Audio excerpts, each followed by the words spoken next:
वारकरी संप्रदाय ज्यावेळेस या वारीमध्ये चालत जातात, बरीचशी लोक आहेत ते दरवर्षी असेल किंवा पुन्हा पुन्हा चालत जातात. तर ह्या मागे नक्की सायन्स काय आहे किंवा या मागे नक्की काय असं कारण आहे? हा 20 दिवसांचा प्रवास तुम्हाला मेंटली, इमोशनली, इथिकली, प्रॅक्टिकली इतकं प्रिपेअर करतो, इतकं स्ट्रॉंग करतो, की तुमचा आपल्या आयुष्याकडं, या जगाकडं बघण्याचा चष्मा बदलून टाकतो हा वारीचा प्रवास. मनुष्यजन्म मिळाल्यानंतर सर्वात अभिनव आणि विलक्षण अशी अनुभवण्यासारखी गोष्ट जर तुमच्या वाट्याला कुठली आली असेल तर ती म्हणजे वारी. पुण्यातून बाहेर पडेपर्यंत आम्हाला ह्या हौशा नवशा गवशांच्या गर्दीचा फार त्रास असतो.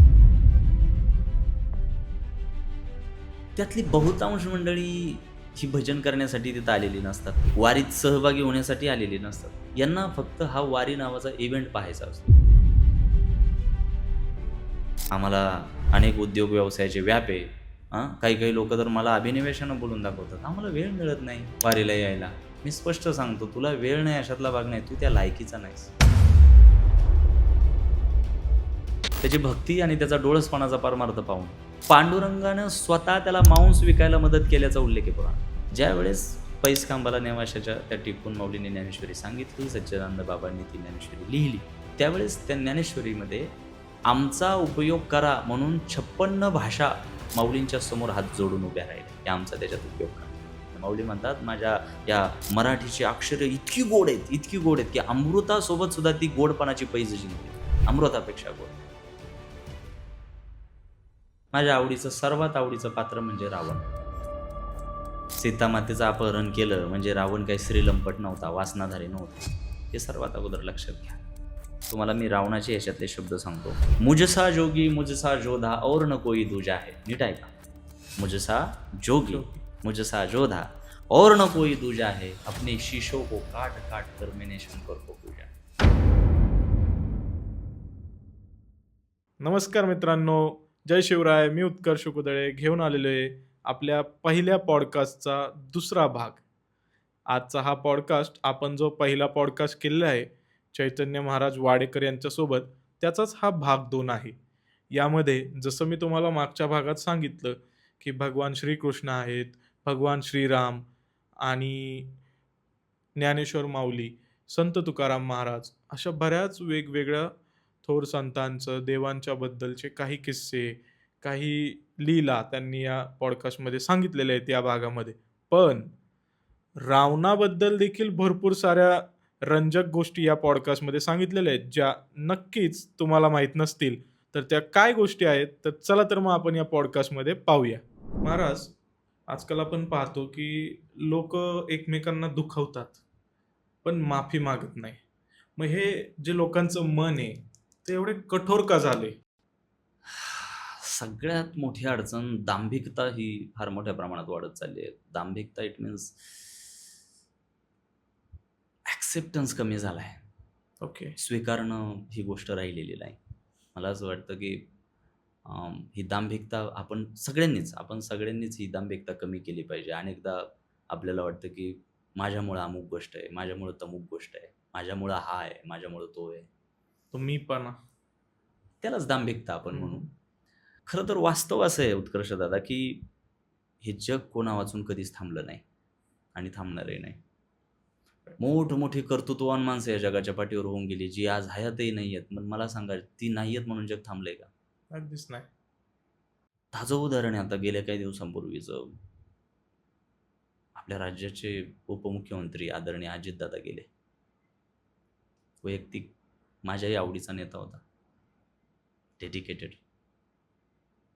अजितदादा गेल्यानंतर जितका त्यांच्या विषयीचा प्रेमाचा महापूर आला, जितक्या चांगल्या गोष्टी बोलल्या गेल्या, जितक्या डोळ्यात पाणी आलं, जितक्या त्या व्हिडिओज बाहेर आल्या, मला राहून राहून असा प्रश्न पडतो की एवढं जे प्रेम व्यक्त आता केलं जातंय त्या व्यक्तीबद्दल, त्यातलं 20% जरी ती व्यक्ती हयात असताना व्यक्त केलं असतं तर त्या व्यक्तीला अजून किती काम करण्याची उर्मी आली असती. हीच अडचण आहे. स्वीकारणं आपल्याला अजूनही जमत नाहीये. तितका मनाचा मोठेपणा आपण दाखवत नाही. तुम्ही म्हणताय की चूक होतीये, पण ती मान्य करत नाही आहोत आपण. प्रश्न असाच आहे ना तुमचा? बरोबर, बरोबर. इतका कठोरपणा, त्याला कठोरपणा नाही तर ही दांभिकता आहे. आणि म्हणून चुकलं तर माफी मागितली पाहिजे आणि दुसरा कोणी चुकला तर त्याला माफ केलं पाहिजे. प्राथमिकदृष्ट्या इतका मोठेपणा तर आपल्यामध्ये असायलाच हवा. मुळात काही गोष्टी जिथल्या तिथं सोडून देणं फार गरजेचं आहे. तुम्ही कौटुंबिक जीवनाशी संबंधित असणारा हा प्रश्न विचारलेला आहे. राईट. ह्याचा संबंध फार व्यावहारिक जीवनाशी नाही आहे. रोज आपल्या अवतीभोवती आपल्या सहजीवनाशी ज्यांचा रोजचा संबंध आहे, त्या लोकांच्या दृष्टीनं हा प्रश्न फार महत्त्वाचा आहे, की का आम्ही मान्य करत नाही? का इतके कठोर? अगदी कधी-कधी तर नात्यांचं सुद्धा बलिदान दिलं जातं, पण मान्य करत नाही लोकं. इतका दांभिकता आता टोकाला इतकी गेलेली आहे. इतका दांभिकपणा आता वाढलेला आहे. नातं संपून जातं, पण मान्य नाही करत लोकं. नाही ॲक्सेप्ट करत. ही दांभिकता इतकी वाढलेली आहे. त्याचं उत्तर एकच असेल, की काही गोष्टी जिथल्या तिथं सोडून देणं गरजेचं आहे, की तुम्ही प्रायोरिटाईज काय करताय? नातं की दांभिकता? तुमच्यासाठी काय महत्त्वाचं आहे? नातं. ह्याच्याचं त्याने ठरवायचं. काही गोष्टी जिथल्या तिथं सोडून द्यायला शिका. जगद्गुरू तुकाराम महाराजांचा एक अभंग आहे. माकडे मुठीशी धरिले फुटाणे, गुंतले ते नेणे हात तेथे. म्हणजे एक माकड रस्त्यानं चाललं होतं. त्याला एक निमुळत्या तोंडाची घागर दिसली. घागर आणि त्या घागरीचं तोंड असं निमुळतं होतं. म्हणजे कमी जागेचं. त्या माकडाच्या लक्षात आलं त्या घागरेमध्ये फुटाणे आहेत. त्याला ते फुटाणे खायचेत. घागरीत हात घातला माकडाने. हात घातला आणि फुटाणे मुठीत धरले. जाताना हात असा होता. आता फुटाणे मुठीत धरल्यामुळे हात कसा झाला?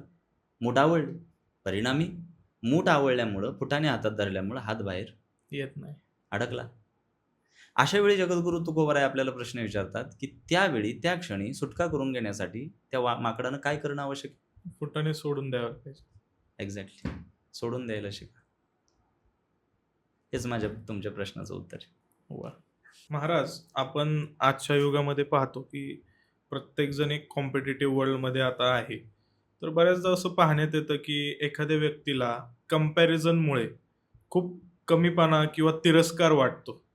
तर या गोष्टीकडे संत परंपरेतून काय मेसेज येतो किंवा संत काय सांगतील अशा व्यक्तीला? जितकं संत साहित्याचा माझा जितका काही थोडाफार आता मला अभ्यास करता आलाय, तर याच्या माध्यमातून किंवा मराठी साहित्य असेल, लोकवाङ्मय असेल, या सगळ्या आत्तापर्यंतच्या मी अनुभवातून आणि अभ्यासातून एवढंच सांगेल, की या तुलनेच्या खेळात आपण पडता कामा नये. कंपॅरेटिव्हली तुम्ही आता जे सांगितलं, की अ, जो काळ आहे आता सगळा कॉम्पिटिटिव्ह, म्हणजे स्पर्धेचा हा काळ आहे. बरोबर. मला असं वाटतं, की चांगल्या गोष्टींची स्पर्धा निश्चित असावी. पण ह्या तुलनेच्या खेळात आपण व्यक्तीच्या स्वतःला अडकू नये. अनेकदा अ, किशोरावस्थेतून, पौगंडावस्थेतून तारुण्यावस्थेत येणारे मुलं आणि मुली प्रथमदर्शनी कुठली चूक करताना दिसतात, तर ती ही, की स्वतःची इतरांशी तुलना. आपण कोणाला भरोसा देऊ नये आणि कोणाच्या भरवशावरही राहू नये. इंडिपेंडंट, स्वावलंबी आयुष्य जितकं तुम्ही जगाल, आत्मनिर्भर आयुष्य जगाल, तेवढं तुम्हाला स्वतःच्या आयुष्यावर काम करण्यासाठी वाव मिळेल, स्कोप मिळेल. ह्या तुलनेच्या खेळाला अजिबात अंत नाही आणि अशा परिस्थितीमध्ये जर तुम्ही त्या तुलनेच्या स्पर्धेमध्ये स्वतःला ढकलत असाल, तर त्या परिस्थितीतून तुम्हाला कोणी वाचवू शकत नाही. तर मला असं वाटतं, की सर्वात अगोदर आपण स्वतःची इतरांशी तुलना करणं अगोदर बंद केलं पाहिजे. इतरांच्या आयुष्यात दिसणाऱ्या गोष्टी, इतरांचं आयुष्य हे त्याच्या स्तरावर, त्याच्या प्रयत्नांनी, त्याच्या प्रारब्धांनी, संचितांनी, नियतीनुसार ते ठरलेलं असतं. दुसऱ्याच्या आयुष्यातल्या गोष्टी स्वतःच्या आयुष्याशी जोडून आपण नाहक मनस्ताप उभा करत असतो. आपल्या वाटेला आलेलं काम आपण प्रामाणिकपणे करत राहायचं. स्वावलंबी, इंडिपेंडंट लाईफ जगण्यावर प्रयत्न करा, भर द्यावा आणि अशा परिस्थितीमध्ये जेव्हा तुम्ही तुलनेतून स्वतःला अलिप्त ठेवण्याचा प्रयत्न कराल, मला असं वाटतं, की ही भ्रामक परिस्थिती हळू आयुष्यातून कमी होत जाईल. नक्कीच. महाराज, आजकाल आपण बघतोय की कॉर्पोरेट वर्ल्डमध्ये भरपूर प्रमाणात मानसिक तणाव वाढलेला आहे. तर ज्या कंपनीज आहेत त्या वेलनेस सेशन्स घेतात कंपनीमध्ये. पण जर पाहिलं तर रात्रीचा तोच एम्प्लॉयी अँक्झायटीमध्ये झोपू शकत नाहीये. काही ना काही त्याच्या डोक्यात विचार चालू असतात. तर मग ही शांतता नक्की त्यांची कुठं हरवली आहे? कॉर्पोरेट सेक्टरशी संबंधित असणारा तुमचा प्रश्न सद्य परिस्थितीत तरी खूप महत्त्वाचा आहे असं मला वाटतं. वेलनेस सेशन फक्त औपचारिकता राहिलेले आहेत आता. माझ्या दृष्टीनं जगद्गुरू तुकाराम महाराजांचा अभंग जिथे असेल ते सर्वात मोठं वेलनेस सेशन आहे. सदाचाराची, संतांची जी शिकवण जिथं दिली जाते ते वेलनेस सेशन आहे. बाकी सगळे औपचारिकता आहे, फॉर्मॅलिटी. तुमच्या प्रश्नाचं उत्तर असं आहे की आपल्या पिढीला किंवा सद्य परिस्थितीमध्ये ही अडचण ज्यांना ज्यांना आयुष्यात फेस करावी लागते, त्याचं कारण एकच आहे की अवास्तव अशा असणाऱ्या अपेक्षा. तुमचे एक्सपेक्टेशन्स, तुमच्या अपेक्षा या वास्तवाशी संबंधित आहे का, वास्तवाशी मिळत्या जुळत्या आहेत का, हे तुम्ही पाहिलं पाहिजे. अनेकदा आपल्या अपेक्षा या वास्तवाला धरून नसतात, नीतच गफलत होते. त्याच्यामुळं लॉजिकली, इथिकली आपल्या अपेक्षा तितक्या योग्य आहेत का हे आपण तपासलं पाहिजे. ज्यावेळेस अवास्तव अपेक्षा आपण कुठल्याही बाबतीत धरतो तेव्हा मग भ्रमनिराश ठरलेला असतो, आणि तो भ्रमनिराश झाला की तणाव वाढतो. अच्छा. तर मला असं वाटतं की फार गणितात पडण्यापेक्षा, फार बऱ्या वाईटाचा खऱ्या खोट्याचा निवाडा करत बसण्यापेक्षा, फार गणित मांडत बसण्यापेक्षा आपण थोडंसं सहजपणे जगलं पाहिजे. आणि राहिला विषय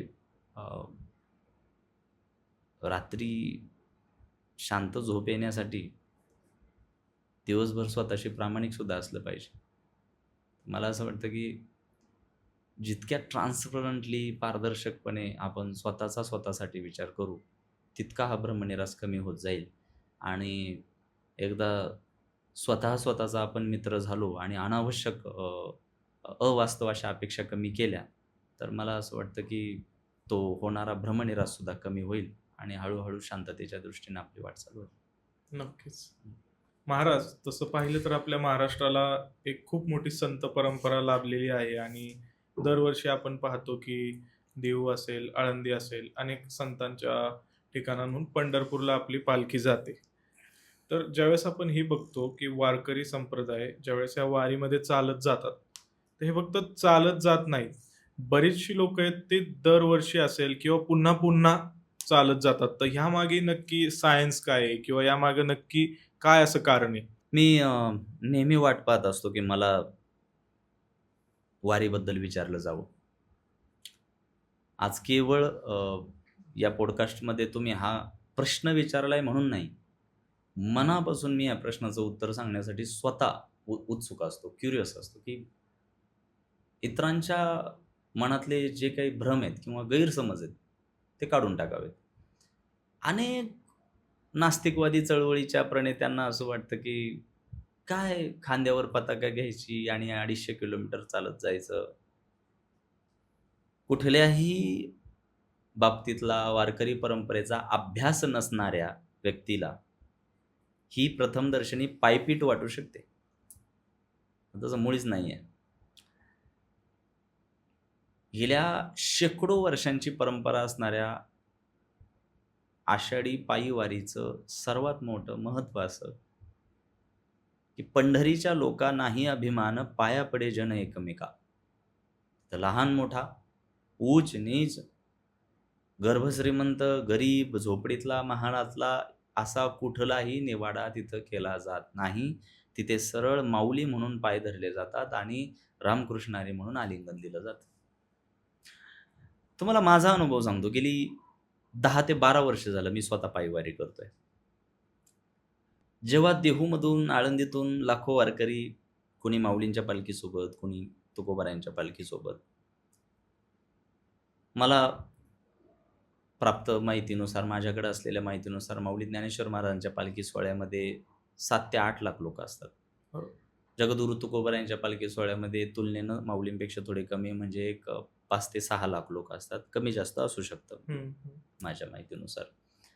संत निवृत्तीनाथांचा पालखी सोहळा, तिकडून मुक्ताईनगर खानदेशातून मुक्ताईंचा पालखी सोहळा, सासवडमधून ज्या नगरीतून तुम्ही येता त्या नगरीतून सोपान काकांचा पालखी सोहळा, चांगदेव महाराजांचा पालखी सोहळा, गोरोबा काकांचा, सेना महाराजांचा, सकल संतांचे पालखी सोहळे. तर पण प्रामुख्याने मेनली लीडिंग जर पालखी सोहळे 2 जे कुठले असेल तर ज्ञानेश्वर महाराज आणि जगद्गुरू तुकाराम महाराज मोठ्या संख्येत, देहू आणि आळंदी. मी काही वर्ष माऊलींच्या पालखी सोहळ्यासोबत चाललो, आता माझं मूळ गाव हे देहूच्या पंचक्रोशीतलं असल्या कारणानं आता मी तुकोबारायांच्या पालखी सोहळ्यात चालतोय. मला आलेला एक अनुभव सांगतो. अनेकांचा ह्या उत्तराने थोडासा गैरसमज दूर होईल किंवा डोकं ठिकाणावर येईल. आहेत काही लोक थोडेसे कुत्सित बुद्धीनं पाहतात या गोष्टींकडे, पण त्यांना आमचं काही नुकसान होत नाही. कसं ते सांगतो. देहूतून बाहेर पडल्यानंतर आमच्या तुकोबारायांच्या पालखी सोहळ्याचा पहिला मुक्काम हा आकुर्डीत असतो, निगडीमध्ये. दुसरा मुक्काम पुण्यामध्ये. दरवर्षीचा आमचा अनुभव असा आहे की पुण्यातून बाहेर पडेपर्यंत आम्हाला ह्या हौशा नवशा गवशांच्या गर्दीचा फार त्रास असतो. मी त्रास हा जाणीवपूर्वक शब्द वापरतोय कारण त्यातली बहुतांश मंडळी ही भजन करण्यासाठी तिथं आलेली नसतात, वारीत सहभागी होण्यासाठी आलेली नसतात. यांना फक्त हा वारी नावाचा इव्हेंट पाहायचा असतो, ही गर्दी पाहायची असते. Social media trend. हा हौशे नवशे त्यांच्यासाठी फक्त केवळ काही जणांसाठी ती हौस असते. ते काय फक्त इथून पालखी सोहळा चाललाय म्हणून घरातून बाहेर येऊन तिथं रस्त्यावर उभे राहतात. आम्ही पाहतो, आम्ही चाललोय भजन करत आणि दोन्ही बाजूने ते सो कॉल्ड पुढारलेले लोक उभे असतात प्राडाचा गॉगल घालून. माझं निरीक्षण असं आहे, ती दोन्ही बाजूने उभी असलेली लोक वारकऱ्यांच्या कपड्यांकडे पाहतात, काही वारकऱ्यांच्या पायात चप्पल नाही त्यांच्या अनवाणी पायांकडे पाहतात, चेहऱ्यावरच्या सुरकुत्या पाहतात, देहबोली पाहतात, रस्त्यानं अनवाणी चालणाऱ्या वारकऱ्याकडे पाहतात. माझं निरीक्षण असं आहे, गंमत बघा, ही दोन्ही बाजूला जी सो कॉल्ड वेल सेटल आहेत, स्वतःला पुढारलेले जे समजत आहेत, सुशिक्षित, ह्यांना कदाचित क्यू येते रस्त्यानं चालणाऱ्यांचे. पायात चप्पल नाही, जेवण किती वेळाने मिळणार आहे माहिती, हे त्यांचे प्रश्न. तशी काही परिस्थिती नाही आहे इकडे. राईट. त्यांचा भ्रम काय, त्यांना जेवण कुठे मिळणार, ही संध्याकाळी झोपणार कुठे, हे कोणाचे प्रश्न बघणारे म्हणजे स्पेक्टेटर. तशी परिस्थिती इकडे नाहीये. बरोबर. इकडं संध्याकाळी आमचा वारकरी गुलाबजामच खाणार आहे, तो भाग वेगळा. पण ह्यांचे प्रश्न काय मनातले, यार कुठं झोपतील हे संध्याकाळी, काय खातील, ही त्यांना त्यांच्या मनातली काय क्यू आहे चालणाऱ्यांबद्दलची. दुसरी बाजू सांगतो, आमचा जो वारकरी आहे ना भजन करत चालणारा, तो 20,000चा प्राडाचा गॉगल घालणाऱ्याकडे पाहून मनातून म्हणतो की ह्यांच्यासारख्या अभागी माणसं आम्ही कधी पाहिले नाही की पालखी सोहळा समोरून चाललायत आणि हे कमरेवर हात ठेवून रस्त्याच्या बाजूला उभे आहेत. ह्यांच्यासारखी कर्मदरिद्री आणि अभागी आणि पापी जर कोणते असतील तर हे की यांना डोळ्यासमोर हा पवित्र सोहळा असताना सुद्धा याच्यात सहभागी होता येत नाही. त्यांच्या मनात भ्रम आहे की ह्यांची क्यू कोण करणार, पण वास्तव असं आहे नियतीला क्यू त्यांची आलेली आहे की या पवित्र सोहळ्याचे वाटेकरी त्यांना होता आलेलं नाही. अनेक लोकांचा हा भ्रम आहे की आम्हाला कामं आहेत, आम्हाला अनेक उद्योग व्यवसायाचे व्याप आहे. काही लोक तर मला अभिनिवेशानं बोलून दाखवतात, आम्हाला वेळ मिळत नाही वारीला यायला. मी स्पष्ट सांगतो, तुला वेळ नाही अशातला भाग नाही, तू त्या लायकीचा नाहीस. अत्यंत स्पष्ट. इथे येण्यासाठी गुणवत्ता लागते,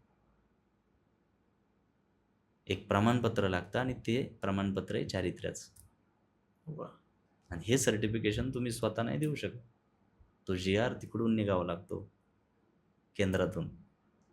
त्याच्यामुळं आम्हाला वारीला जाण्यात इंटरेस्ट नाही आणि वेळ नाही हे सांगणाऱ्यांनी एकदा जरा व्यवस्थित चेहऱ्यावरची धूळ स्वच्छ करावी. तुमची अशा मत व्यक्त करण्याने ह्या परंपरेला काही फरक पडत नाही. उलट पक्षी ह्या वारीच्या परंपरेमध्ये दरवर्षी लाखोंच्या संख्येनं वाढ होत चालली. युवा वर्ग, युवक युवती इतक्या मोठ्या प्रमाणामध्ये, IT दिंडी तयार व्हायला लागली आहे. IT एम्प्लॉईज एकत्र येऊन IT दिंडी काढतायत दरवर्षी.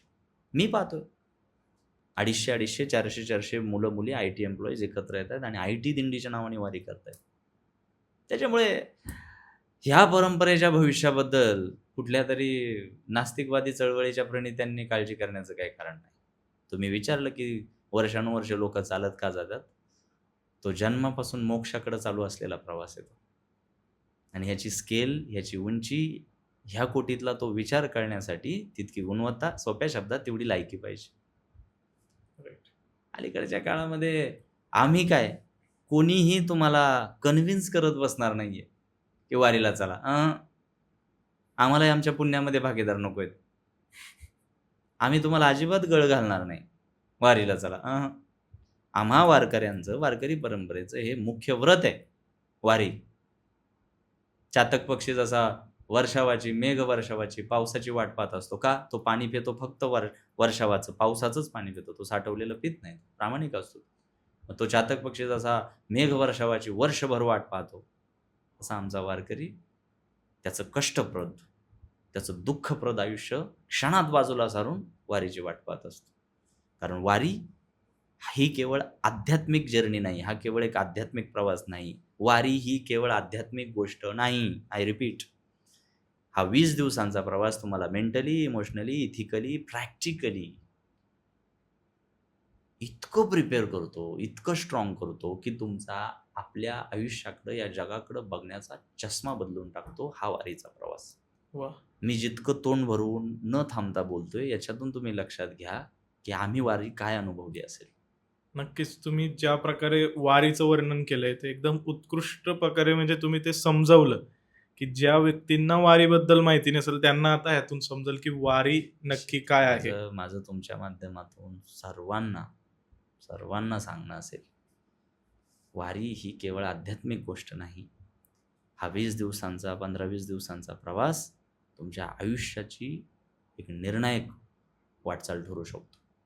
तुमच्या आयुष्याची दशा आणि दिशा बदलू शकतो. आयुष्यभराची चार्जिंग म्हणा हवं तर. स्वतःच्या मानवी जीवनाकडं पाहण्याचा तुमचा दृष्टिकोन बदलून जाऊ शकतो. इतकी मोठी व्याख्या एका दिवसात आणि एका पॉडकास्टमध्ये सांगता येणार नाही अशी वारी. अनेक अनुभव आहेत आमचे. अनेक 95 आणि 90 वर्षाच्या म्हाताऱ्या लोकांना आम्ही आमच्यापेक्षा जास्त वेगानं चालताना आणि नाचताना वारीच्या वाटेवर पाहिलेलं आहे. अकल्पित आणि कल्पनेच्या पलीकडच्या गोष्टी आम्ही अनुभवलेल्या आहेत. मानसशास्त्रामध्ये एक सबकॉन्शियस माइंड म्हणून एक प्रकार आलेला आहे. माणसानं आपल्या स्वतःच्या काही समजुती करून घेतलेल्या असतात. तशाच काही लोकांच्या समजुती झालेल्या आहेत की हे असंच आहे. तसं काही नाही. बेडकानं डबक्यातून बाहेर पडल्याशिवाय त्याला समुद्राची व्याप्ती कळणार नाही. प्रत्येकाच्या दृष्टिकोनावर अवलंबून आहे. एकदा समुद्रात या. वारी ही केवळ आध्यात्मिक गोष्ट नाही. मी पुन्हा पुन्हा सांगतोय. अनेक भाषाचे, अनेक प्रांतांचे, अनेक मानसिकतेचे, अनेक विचारांचे लोक तिथे एकत्र येतात. आणि मला असं वाटतं मनुष्यजन्म मिळाल्यानंतर सर्वात अभिनव आणि विलक्षण अशी अनुभवण्यासारखी गोष्ट जर तुमच्या वाट्याला कुठली आली असेल तर ती म्हणजे वारी. ह्याच्यापेक्षा विलक्षण आणि वेगळं, कौतुकास्पद असं मला तरी मनुष्याच्या जीवनामध्ये दुसरं काही दिसत नाही. नक्कीच. मी शेवट एवढंच सांगेल, एकदा तरी वारी करावी. तुम्ही बोलल्यानंतर आता ती प्रेरणा आमच्यासारख्या यंग जनरेशनला देखील होती की एकदा तरी तो अनुभव घेतला पाहिजे आयुष्यामध्ये. वारी केली पाहिजे. महाराज, पण ज्यावेळेस आता आपण वारीबद्दल चर्चा करतोय, बोलता बोलता आपण संत परंपरेबद्दल बोललो की प्रत्येक संतांची पालखी ही पंढरपूरला जाते. पण महाराष्ट्रातील असे देखील एक संत आहेत, संत सावतामाळी, की खुद्द पांडुरंग त्यांना भेटायला येतात. तर त्याच्याबद्दल थोडं सांगू शकताय का? ज्या संतांनी, ज्या भक्ताने पांडुरंगाच्या प्रती डोळसपणानं परमार्थ केलाय संतांनी, त्यांच्या परमार्थाला, त्यांच्या भक्तीला पांडुरंगानं सुद्धा तितक्याच ताकदीनं आणि प्रामाणिकपणे रिस्पॉन्ड केलेलं आहे, ॲन्सर केलेलं आहे. देवानं आपल्या भक्तांना, संतांना, डोळसपणानं परमार्थ करणाऱ्या परमार्थिकांना कधीही एकटं सोडलेलं नाही. हा इतिहास आहे या परंपरेचा. अभंग तुम्हाला सांगतो, सजन कसाया विकू लागे मांस, सावता माळ्यास खुरपू लागे, असा तो अभंग आहे. तो अभंग काय? सजन कसाई नावाचा एक कसाई होता. पुराणातली कथा आहे. त्याचं नाव काय? सजन कसाई. आता कसाई आहे म्हणल्यावर त्याचा व्यवसाय काय? मांस विकणं. कसाई आहे तो. पुराणात कथा अशी आहे, त्याची भक्ती आणि त्याचा डोळसपणाचा परमार्थ पाहून पांडुरंगानं स्वतः त्याला मांस विकायला मदत केल्याचा उल्लेख आहे पुराणात. सजन कसाया विकू लागे मांस आणि सावतामाळ्यास खुरपू लागे. सावतामाळींच्या शेतात येऊन त्याला खुरपायला लागते. जितक्या ताकदीनं तुम्ही परमार्थाने भक्ती कराल, जितक्या डोळसपणानं, शुद्ध भावनेनं, समर्पित भावनेनं तुम्ही जेव्हा परमार्थ कराल, भक्ती कराल, तितक्याच ताकदीनं ते रिटर्न गिफ्ट तुम्हाला मिळेल. पण हो, तो परमार्थ तितका डोळसपणाचा असायला हवा. ती डील नसावी, तो व्यवहार नसावा. 10 रुपयाची फाटकी नोट देवाच्या दानपेटीत टाकायची आणि फॉर्च्युनर मागायची. त्याला कधी पांडुरंग भेटू शकत नाही. बरोबर. महाराज, तुमच्याशी बोलताना खूप काही अशा गोष्टी देखील मला समजत आहेत, की जे माझ्या ज्ञानामध्ये भर पडत आहे, ज्या मला माहीत नव्हत्या. पण एक कुतूहलाचा प्रश्न असा देखील आहे, एवढी सगळी चर्चा झाल्यानंतर, की जसं आपण पाहिलं तर प्रभू श्रीकृष्णांनी आपल्या अर्जुनाला हं. कुरुक्षेत्रावरती भगवद्गीतेचं ज्ञान दिलं, गीता सांगितली आणि आजकाल गीता ही सर्वत्र उपलब्ध आहे. सगळ्यांना इझिली अवेलेबल असलेलं माध्यम आहे ते. पण एवढं सगळं असताना देखील माऊलींनी ज्ञानेश्वरी लिहिण्याची गरज का दाखवली किंवा गरज का भासली ज्ञानेश्वरी लिहिण्याची? सर्वात महत्त्वाची गोष्ट अशी की ज्ञानेश्वरी हा एक स्वतंत्र ग्रंथ नाही आहे. सर्वात अगोदर मी महत्त्वाची गोष्ट सर्वांना सांगतो. ज्ञानेश्वरी हा स्वतंत्र ग्रंथ नाही. भगवद्गीतेचं विश्लेषण, भगवद्गीतेचं निरूपण, डिटेलिंग म्हणजे ज्ञानेश्वरी. म्हणजे भगवद्गीता समजावून सांगणं, हा जो ग्रंथ आहे त्याला माऊलींनी भावार्थ दीपिका असं नाव दिलेलं आहे आणि नंतर मग ज्ञानेश्वर महाराजांची ती ज्ञानेश्वरी असा तो पाठ पडला. ज्यावेळी ज्ञानेश्वरी तुम्ही स्वतः वाचाल, ज्यावेळी ज्ञानेश्वरीच्या ओव्या तुमच्या जिभेवर रेंगाळतील, ज्यावेळी ज्ञानेश्वरीतल्या ओव्यांचा अर्थ तुम्ही समजून घेण्याचा प्रयत्न कराल आणि तुमची बुद्धी तो अर्थ स्वीकारेल, तेव्हा तुमच्या लक्षात येईल की ज्ञानेश्वरीची गरज का होती. उत्तर देताना सर्वात अगोदर मला बेसिकली हे सांगणं गरजेचं आहे की भगवद्गीता ही अर्जुनाला भगवान श्रीकृष्णाने सांगितली, ती होती संस्कृतमध्ये. पूर्वी काही धर्ममार्तंडांनी संस्कृतची ज्ञानाची मक्तेदारी स्वतःकडे ठेवली होती. तुम्ही आमच्या पायावर दक्षिणा ठेवायची, आमच्याकडूनच संस्कृत ऐकायचं, वेदपठण ऐकायचं, गीतेतले श्लोक आमच्याकडूनच ऐकायचे, वेद उपनिषदांचं पठण आमच्याकडून ऐकायचं, दक्षिणा ठेवायची, पायावर डोकं टेकवायचं आणि बाजूला व्हायचं. तुम्ही डोकं चालवायचं नाही. आणि हीच मक्तेदारी माऊली ज्ञानेश्वर महाराजांनी 12व्या शतकाच्या शेवटी मोडून काढली. पहिली कुऱ्हाड माऊलींनी टाकली या दुकानदारीवर आणि गीतेतलं जागतिक पातळीवरचं तत्वज्ञान सामान्य माणसासाठी खुलं केलं, ते मराठीत आणलं. ही सर्वात पहिली ज्ञानेश्वरीची गरज आणि सर्वात मोठी ज्ञानेश्वरीचे आपल्यावरचे उपकार. ज्या वेळेस तुम्ही ज्ञानेश्वरी वाचाल त्यावेळेस एक नवा अर्थ तुमच्यासमोर उभा राहतो. आज आम्ही जवळपास 15 वर्षांपेक्षा जास्त कालावधी झाला संत साहित्याचा अभ्यास करताना जेव्हा आम्ही ज्ञानेश्वरी वाचतो, आमचाही अनुभव असा आहे की त्या वेळेला नवा अर्थ आमच्यासमोर उभा राहतोय. कारण ज्ञानेश्वरी आणि संत साहित्य नित्य नूतन आहे. ते कधी कालबाह्य ठरलं नाही. काळाची मर्यादा कधी त्याला लागू होत नाही. जेव्हा तुम्ही ज्ञानेश्वरी वाचाल, मग ज्ञानेश्वरीतील शब्दसादृश्य, भावसादृश्य, ज्ञानसादृश्य हे जे अलंकार आहेत ज्ञानेश्वरीतले, ते इतका मोठा प्रभाव तुमच्या बुद्धीवर टाकतात की तुमच्या बुद्धीचा व्यायाम होत जातो. ती बुद्धी तुम्हाला प्रिपेअर करते तुमचं आयुष्य स्वीकारण्यासाठी, आयुष्यात घडणाऱ्या गोष्टी स्वीकारण्यासाठी, वास्तव स्वीकारण्यासाठी. 56 भाषांचा केला असे गौरव.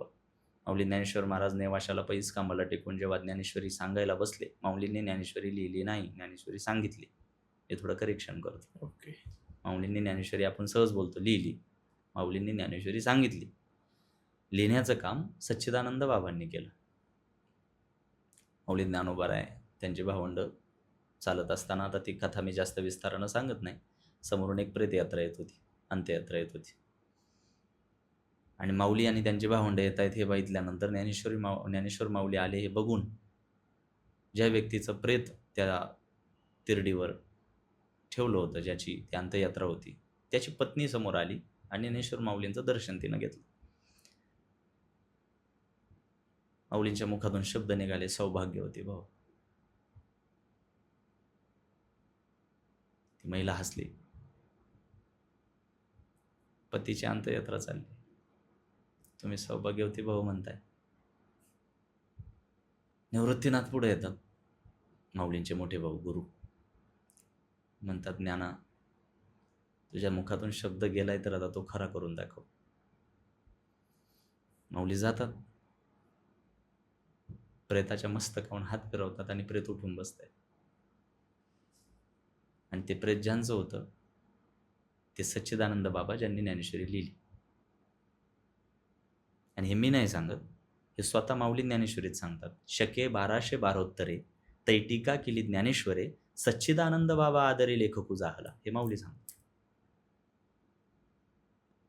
ज्यावेळेस पैस खांबाला नेवाशाच्या त्या टिकून माऊलीने ज्ञानेश्वरी सांगितली, सच्चिदानंद बाबांनी ती ज्ञानेश्वरी लिहिली, त्यावेळेस त्या ज्ञानेश्वरीमध्ये आमचा उपयोग करा म्हणून 56 भाषा माऊलींच्या समोर हात जोडून उभ्या राहिल्या, की आमचा त्याच्यात उपयोग करा. 56 भाषांचा वापर आहे ज्ञानेश्वरीमध्ये. पण प्राधान्य माऊलींनी दिलं कुठल्या भाषेला? मराठी भाषेला. का? विचारा माऊलींना. सांगितले ज्ञानेश्वरीत, माझ्या मराठीची बोलू कौतुके, परी अमृताते ही पैजा जिंके, ऐसी अक्षरे रसिके मेळविन. माऊली म्हणतात, माझ्या या मराठीची अक्षरे इतकी गोड आहेत, इतकी गोड आहेत, की अमृतासोबत सुद्धा ती गोडपणाची पैज जिंकते. अमृतापेक्षा गोड आहे. अमृताते ही पैजा जिंके. अनेक अनेक गोष्टी सांगता येतील, की ज्ञानेश्वरी का हवी होती आम्हाला, याच्या बाबतीत अनेक सांगता येतील. अलीकडच्या काळामध्ये ज्ञानेश्वरी आमच्या सहजीवनाचा भाग असायला हवी, ती कुठेतरी कपाटात आम्ही व्यवस्थित ठेवून दिलेली आहे. काढत नाही आम्ही वर्ष 2-2 वर्ष ती ज्ञानेश्वरी. ही शोकांतिका आहे महाराष्ट्राची. मी पुन्हा सांगतो, की काही वेळापूर्वी मी सांगितलं, वारी ही केवळ आध्यात्मिक गोष्ट नाही. तसं ज्ञानेश्वरी आणि तुकोबारायांचा अभंग गाथा हे केवळ धार्मिक ग्रंथ नाही. आयुष्यात त्या त्या टप्प्यावर पडणाऱ्या प्रत्येक प्रश्नाचं उत्तर म्हणजे ज्ञानेश्वरी. जर माऊली आई असेल तर त्या आईनं आपल्यासाठी ठेवलेलं दूध म्हणजे ज्ञानेश्वरी. वा. त्याचा रोज एक घोट घेतला तरी तुमचं आयुष्य कडेला जाऊ शकतं, उद्धार होऊ शकतो. ज्ञानेश्वरी हा केवळ आध्यात्मिक ग्रंथ नाही, तुमच्या माझ्या सहजीवनाचा तो वाटाडे मार्गदर्शक मित्र होऊ शकतो. भगवान श्रीकृष्णांनी अर्जुनाला गीता जी सांगितली, त्या गीतेचे श्लोक आहेत केवळ 700. किती? 700 श्लोक. आणि ज्ञानेश्वरीच्या ओव्या किती आहे? 9000. किती डिटेलिंग केलंय? करा कॅल्क्युलेशन, डिवाइड करा. 700 श्लोक समजून सांगायला माऊलींनी 9000 ओव्या सांगितल्या. 700 श्लोकांच्या 18 अध्यायांच्या आणि 9000 ओव्यांच्या ज्ञानेश्वरीला जेव्हा तुम्ही हात घालाल, तुम्हाला जगातल्या कुठल्याही मोटिवेशनची गरज उरणार नाही. आणि म्हणून तुमचा प्रश्न जेव्हा माझ्यासमोर आज आला, की भगवद्गीता असताना ज्ञानेश्वरीची गरज काय, तर त्याचं कारण असं आहे, एका विशिष्ट बुद्धिजीवी वर्गानं संस्कृतची मक्तेदारी स्वतःकडे ठेवली होती. आजही सर्वांना संस्कृत सहजासहजी समजणं शक्य नाही. त्याचा विशिष्ट भाषेचा तो अभ्यास करावा लागेल. बरोबर. तितकं व्याकरणात जाण्याचा कोणी प्रयत्न करणार नाही. आणि म्हणून ज्ञानेश्वर महाराजांचे आपल्यावर, सामान्य लोकांवर उपकार आहेत, की त्यांनी संस्कृतातलं हे ज्ञान, गीतेतलं तत्वज्ञान हे मराठीत आणलं. आणि म्हणून मला असं वाटतं, की ज्याला भगवद्गीता वाचता नाही आली, ज्याला भगवद्गीता वाचायला मिळाली नाही, किंवा ज्याला भगवद्गीतेचा सारांश समजला नसेल, त्याने आयुष्यामध्ये ज्ञानेश्वरी वाचावी. आमचे नामदेव महाराज म्हणतात, नामा म्हणे ग्रंथ श्रेष्ठ ज्ञानदेवी, एक तरी ओवी अनुभवावी. नामदेव महाराज म्हणतात, एक तरी ओवी अनुभवावी. का? विचारलं आम्ही नामदेव महाराजांना, तुम्ही एकच ओवी अनुभवावी असं का म्हणताय? नामदेव महाराज म्हणतायत, की आम्हाला माहिती आहे, तुम्ही एक ओवी वाचली की ज्ञानेश्वरी वाचल्याशिवाय राहू शकत, एक तरी ओवी अनुभवावी. आणि म्हणून मी आजच्या तुमच्या पॉडकास्टच्या माध्यमातून शेवट करत असताना एवढंच सांगेल, की आपल्या यूथने, आपल्या तरुण पिढीने, मग त्याच्यामध्ये विद्यार्थी वर्ग असेल, कॉर्पोरेट सेक्टरचा एम्प्लॉय असेल, कोणीही असेल, तुम्हाला स्वतःच्या आयुष्याबद्दल खरोखर जर सहानुभूती असेल, स्वतःप्रती प्रेम जर असेल ना, ज्ञानेश्वरी वाचनाला सुरुवात करा. वेळ लागेल, ही मनोभूमी भाजायला, बुद्धी तयार व्हायला वेळ लागेल, पण जसा जसा व्यायाम होईल तशी तशी ज्ञानेश्वरी तुम्हाला नवसंजीवनी देण्याचा प्रयत्न करेल.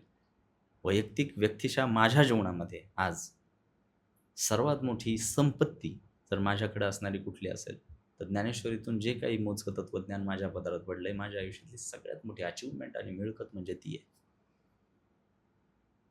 15-20 वर्षापूर्वी एका चिमुकल्या पोराला कुणीतरी ज्ञानेश्वरी वाचायला जर सांगितली नसती, 15-20 वर्षापूर्वी एका लहानशा पोराला जर कोणी ज्ञानेश्वरी वाचायला सांगितली नसती, तर आज चैतन्य महाराज वाडेकर हे व्यक्तिमत्व लोकांना बघायला मिळालं नसतं. ही ताकद त्या ज्ञानेश्वरीच्या वाचनाची, हा जन्म या व्यक्तिमत्वाचा त्या ज्ञानेश्वरीत, लाखो रथी महारथींना जन्माला घालणारी ज्ञानेश्वरी. आणि म्हणून मला असं वाटतं, की जर आज एका आध्यात्मिक वक्ता असणाऱ्या आणि संत साहित्याचा अभ्यासक असणाऱ्या व्यक्तीला तुम्ही जर आजच्या पॉडकास्टमध्ये पाहुणे म्हणून बोलावलं असेल, तर तुमच्या सर्व ऑडियन्सला आणि प्रेक्षकांना आणि आपल्या युवा पिढीला मी सांगेन, की केवळ एकदा, किमान मी म्हणतोय म्हणून तरी एकदा ज्ञानेश्वरी वाचायला घ्या. आयुष्यात असा कुठलाही फेज तुमच्या जीवनातला असा राहणार नाही की जिथे तुम्ही अ, उत्तर देऊ शकणार नाहीत. इतकी तुम्हाला बळकट आणि समृद्ध करणारी ही ज्ञानेश्वरी आहे. तो केवळ एक आध्यात्मिक ग्रंथ नाही आहे. तर माऊलींनी तुमच्यासाठी ठेवलेलं ते दूध आहे आणि माऊलींनी तो तुमच्याशी थेट साधलेला संवाद आहे. कृष्ण अर्जुनाचा संवाद जो कुरुक्षेत्रावर झाला, तो जसाच्या तसा समजून घेण्याची विद्वत्ता आपल्याकडे नाही. ती अर्जुनाकडेही नव्हती. काही क्षणी कृष्णानं अर्जुनाला अनेक वेळा समजावून सांगण्याचा प्रयत्न केलेला आहे. तिथं आपली काय दडगत आहे? एकीकडे युद्धामध्ये शंकरालाही हरवणारा अर्जुन आहे, वीर योद्धा, आणि दुसरीकडे विश्वाचा जनिता असणारा कृष्ण आहे. या दोघांचा संवाद आपल्यासारख्यांना कळणं शक्यच नाहीये. कुठल्या उंचीचा संवाद असेल तो? आणि हे माऊलींचे उपकार आहेत की त्यांनी तो संवाद हा मराठीत आणला.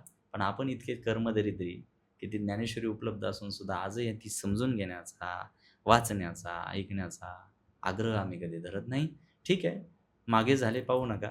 इथून पुढच्या काळात तरी मला असं वाटतं की किमान अभ्यास म्हणून तरी ज्ञानेश्वरी आपण वाचायला घेतली पाहिजे.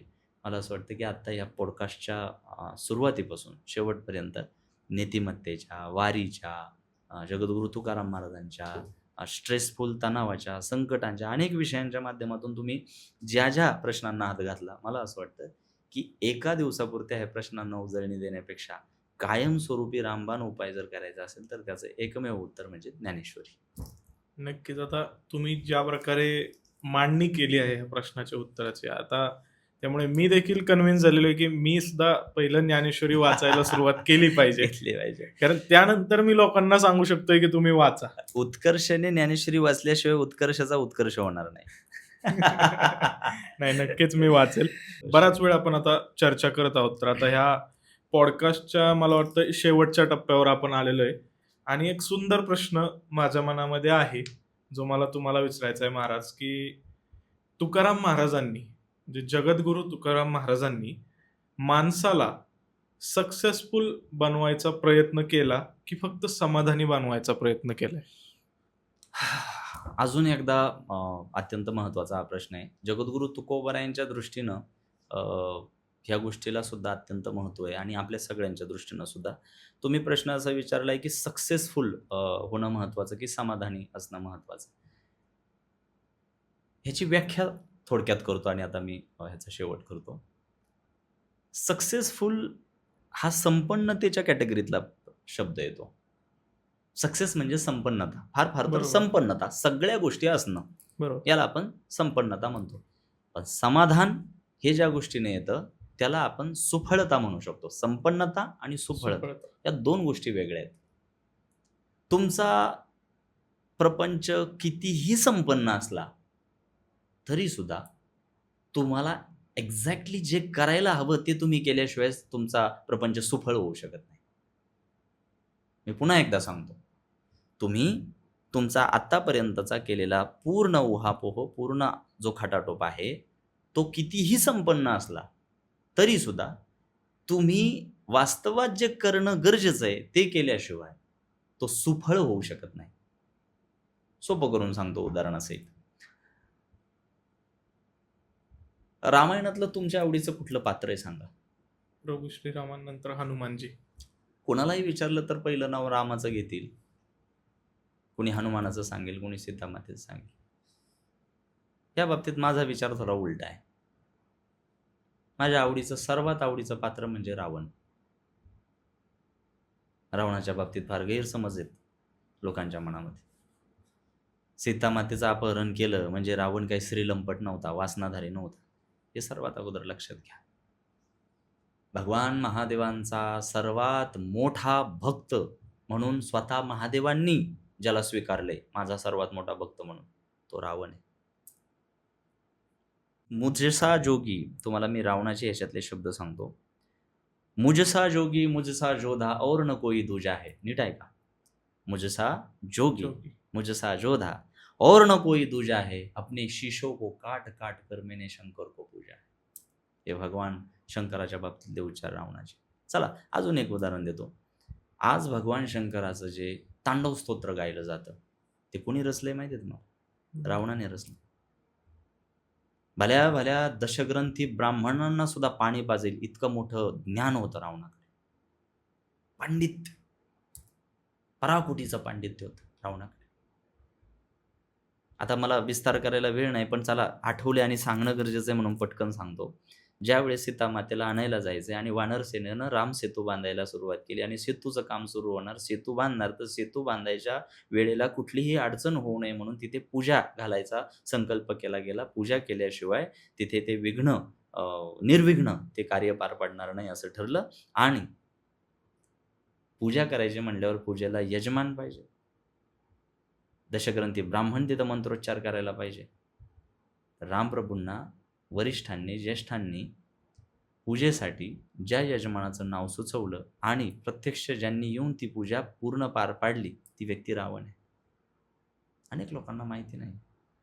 त्याच्यामुळे रावणाकडे तुम्ही फार श्रीलंपट वगैरे वासनाधारी होणे म्हणून जे चित्रपटांमधून दाखवलं जाते, डोक्यातून काढून टाका. माझ्या आवडीचं रामायणातलं सर्वात उत्तम आणि आवडतं पात्र हे रावण. का? तुमचा प्रश्न असा आहे की सक्सेस होणं महत्त्वाचं की समाधानी असणं. रावणाचा जो प्रपंच होता तो संपन्न होता. मी संपन्नता आणि सुफळता याच्यातला फरक सांगतो. हे फार बारीक ऐकावं लागेल. जितक्या सहजपणे मी बोलतोय तितक्या सहजपणे ते समजणार नाही. संपन्नता आणि सुफळता या दोन गोष्टी वेगळ्या आहेत. रावणाचं संपूर्ण आयुष्य हे संपन्न होतं. रावणासारखा प्रपंच उभ्या जगात कोणाचा संपन्न नाही. 7 कोटी घरं होती सोन्याची. इथं 1.5 तोळ्याची चेन घातली की लोक वरचं बटन काढतात. किती घरं होती सोन्याची? 7 कोटी. 7 कोटी काष्टाची, 7 कोटी पाषाणांची, 7 कोटी चांदीची, 7 कोटी सोन्याची. ज्या ज्या प्रतिज्ञा केल्या होत्या त्या पूर्ण केल्या होत्या. सोन्याची लंका करणार, केली. भगवान महादेवांनाही शक्य झालं नाही. हां, काही प्रतिज्ञा रावणाच्या अपूर्ण राहिल्या. त्याला समुद्राचं पाणी गोड करायचं होतं, स्वर्गाला शिडी लावायची होती. मी कधी कधी मिश्किलपणे म्हणतो, तेवढं शिडी लावण्याचं काम जर तेवढं उरकलं असतं रावणाचं, आपला पॉडकास्ट आता स्वर्गात झाला असता. पण कदाचित शंकराला ते मान्य नसेल की उत्कर्षणे चैतन्य महाराजांना स्वर्गात नेऊ नये म्हणून रावणाला. पण मी तुमच्या प्रश्नाकडे आता येतो आणि उत्तर पूर्ण करतो. मला रावणाचं आता इथे आठवण काढण्याचं कारण काय? रावणाचं आयुष्य पूर्ण संपन्नतेचं होतं. भल्या भल्यांना हेवा वाटेल इतकी संपन्नता. राण्या मोजता येणार नाही इतक्या राण्या होत्या. मी तर अंक सांगतच नाही, आकडा सांगतच नाही. मी कधी कधी मिश्किलपणानं अनेक माझ्या व्याख्यानांमध्ये म्हणतो की रावणाच्या कुटुंबात एवढी लोक होती की त्याच्या कुटुंबातल्याच घरांनी मतदान केलं तर एक आमदार निवडून यायचे. लाखो लोक त्याच्या एका कुटुंबात होते. कितीतरी हजार त्याचे नातू होते, कितीतरी हजार त्याचे पुतणे होते, कितीतरी हजार त्याची मुलं होती. पुन्हा एकदा उत्तराकडे येतो. संपन्नता आणि सुफळता याच्यातला मी फरक तुम्हाला सांगतोय. संपन्नतेच्या दृष्टीनं रावणाचं आयुष्य हे परिपूर्ण होतं, पण सुफळता नव्हती. आणि ती सुफळता मिळवण्यासाठी सीतामातेचं अपहरण केलं. कारण भगवान प्रभू श्री रामाच्या हातून मृत्यू आल्याशिवाय ती सुफळता त्याच्या जन्माला मिळणार नव्हती. सक्सेस आहे म्हणजे संपन्नता आहे, पण तुम्ही म्हणताय समाधान तरीही नाही. का? सुफळता नाही. आणि माऊली ज्ञानोबा आहे आयुष्याच्या एका टप्प्यावर म्हणतात, आजी संसार सुफळ झाला गे माये. सुफळ शब्द महत्वाचा आहे. सुफळ एंड पॉइंट महत्वाचा आहे लाईफचा. काय केलं, काय मिळवलं ते सोडा, एंड पॉइंट महत्वाचा आहे लाईफचा. कन्क्लूड कसं करताय ते महत्वाचं आहे. आजचा पॉडकास्ट सुद्धा आणि तुमचं आयुष्य सुद्धा. त्याच्यामुळे तुम्ही प्रश्न विचारला की सक्सेसफुल असण्यापेक्षा समाधानी असण्याला वारकरी परंपरेनं, तुकोबारायांनी, संतांनी महत्त्व का दिलं, ते याच्यामुळे दिलं. माझ्या अभ्यासानं मी सांगतो की संपन्नता वेगळी आणि सुफळता वेगळी. समाजात अनेक लोक आहेत 60-70 लाखाच्या गाडीतून उतरताना दिसतात. त्यांच्या अंगावरचे कपडे, त्यांच्या हातातली उपकरणं पाहून असं वाटतं की संपन्नतेचं आयुष्य ही लोक जगतात. काहीच कमी त्यांच्याकडे दिसत नाही. शिवाय समाधान असेल. त्यांच्या चेहऱ्याकडे पाहिलं की कळून येतं की समाधान नावाचा हा प्रकार याच्या आयुष्यामध्ये चेहऱ्याकडे पाहूनच कळतं. काही लोकांना पाहून आपल्याला बरं वाटतं आणि काही लोकांना पाहून याला बरं नाही की काय असं वाटतं. तर काही लोकांचा चेहरा आपल्याला सांगतो की समाधान, आत्मिक शांतता याच्या जीवनामध्ये नाही. का? संपन्नता आहे, सुफळता नाही आहे. बरोबर. तर मला असं वाटतं प्रगतीच्या, सक्सेसच्या गप्पा मारता मारता आपण आपला जन्म सुफळ करण्याकडे लक्ष दिलं पाहिजे. लाईफचा एंड पॉइंट आपण अंडरलाईन केला पाहिजे. नक्कीच महाराज. खूप सुंदर प्रकारे आजच्या पॉडकास्टमध्ये तुम्ही बऱ्याच मुद्द्यांना खूप असा अलगद हात लावून एक आपण म्हणू शकतो की लहान मुलाला जसं आपण पाटीवरती लिहायला शिकवतो तसं प्रकारे तुम्ही मार्गदर्शन नाही, केलेलं आहे. वारकरी संतांचं कार्यच उत्कर्ष दादा तसं आहे की तुकोबारायांचा अभंग आहे, अर्भकाचे साठी पंते हाती धरली पाटी. तुकोबाराय उदाहरण हेच देतात. तुम्ही म्हणतात ना पाटी लहान मुलासाठी, तुकोबारायांचं उदाहरण आहे. शाळेत गेल्यानंतर मास्तरांनी हातात पाटी घ्यावी आणि त्याच्यावर अ आ इ गिरवावं. आता ते शिक्षक आहेत, त्यांना अ आ इ अ ब कडे गिरवण्याची गरज आहे का? नाही, पण तरी ते गिरवतात. कोणासाठी? अर्भकाचे साठी पंते हाती धरली पाटी. हे संतांचं कार्य आणि त्यांचीच कुठेतरी सावली जर आमच्यावर पडली असेल, तर आम्हाला सुद्धा तेच काम करायचंय. आम्हाला म्हणण्यापेक्षा आपल्याला तेच काम करायचं की येणाऱ्या काळामध्ये कितीही नकारात्मकता आणि निगेटिव्हिटी स्प्रेड करणाऱ्या शक्ती जरी समाजात असल्या, तरी सुद्धा आपल्याला सदाचाराची, सद्विचारांची, नीतिमत्तेची आणि तत्वांची ही पंथी आपल्याला तेवत ठेवायची आहे. तर तुम्ही जसं सांगितलं की हातात पाटी घेऊन तर ते काम केवळ मीच करणार नाही, तर आपल्याला मिळून करायचं. नक्कीच आपण एकत्र ते काम करूया आणि प्रथम तर गप्पा कट्टाच्या पूर्ण टीमकडून आणि माझ्याकडून तुम्हाला धन्यवाद की तुम्ही वेळात वेळ काढून आज आलात आणि जितकं तुमचं बिझी शेड्यूल असतो त्यातून वेळ देऊन हा पॉडकास्ट आपण हां, शूट मी केलाय. तुमच्या गप्पा कट्टा प्लॅटफॉर्मची मी पूर्ण जेव्हा माहिती घेतली, फार व्यवस्थित आणि वेगवेगळ्या विषयांना तुम्ही हात घालताय. अलीकडच्या काळामध्ये समाज माध्यमांचा वापर जितक्या मोठ्या प्रमाणात वाढला आहे, टेक्निकल मीडिया प्लॅटफॉर्म्स जेवढे तयार झालेले आहेत किंवा अवेलेबल आहेत, तर त्या धर्तीवर चांगलं काम करणारी फार कमी आहेत. मी पाहतोय. मला जसा प्रवासात कधी वेळ मिळेल तेव्हा मी समाज माध्यमांवर काही चांगल्या गोष्टी मी सुद्धा शोधत असतो. चांगलं काही ऐकायला मिळालं तर मी सुद्धा ऐकत असतो. तर मला असं वाटतं की गप्पा कट्टा या टायटलखाली ह्या आजच्या कट्ट्यावर तुम्ही आध्यात्मिक गप्पा ज्या केलेल्या आहेत, मला असं वाटतं की त्या केवळ एंटरटेनिंग न राहता तुमच्या व्ह्यूअर्सला, तुमच्या ऑडियन्सला एक तात्विक बेस ते देतील असं मला वाटतं. Thank you so much sir.